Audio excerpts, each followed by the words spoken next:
Hello students, welcome to your 12th standard physics class.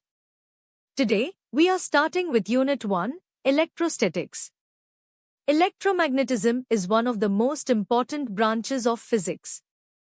Almost every technology we use in the 21st century is based on this. Did you know that most forces we experience in daily life are actually electromagnetic in nature? For example, when you push a box, your hand interacts with the object. This contact force, friction, and even the tension in a string are all electromagnetic interactions at the atomic level.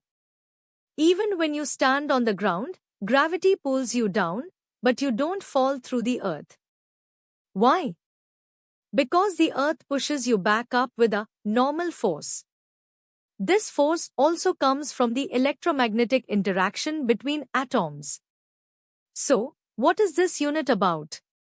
Electro means charge and static means rest.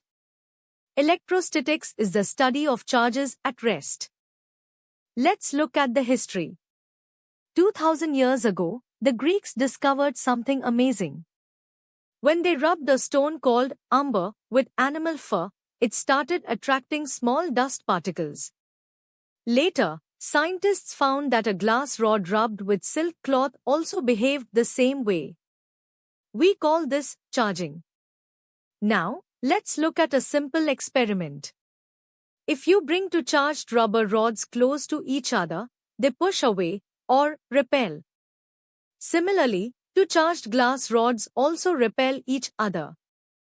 But if you bring a charged rubber rod near a charged glass rod, they pull towards each other, or attract. From this, we conclude a fundamental rule, like charges repel each other, and unlike charges attract each other. In the 18th century, Benjamin Franklin named these charges. He called them positive and negative. By convention, the charge on the glass rod is called positive, and the charge on the rubber or amber rod is called negative. Today, we know that all matter is made of atoms. Inside an atom, we have protons which are positive, electrons which are negative, and neutrons which have zero charge. When you rub two objects together, electrons get transferred from one object to another. This method of charging by rubbing is called triboelectric charging. Electric charges have two very important basic properties. First is the conservation of charges. This means charge can neither be created nor destroyed. It can only be transferred from one object to another. The total charge in the universe always remains constant. The second property is quantization of charges. The formula is simple, Q equals NE. Here, E is the elementary charge, the smallest charge found in nature. Its value is 1.6 into 10 to the power of minus 19 coulombs.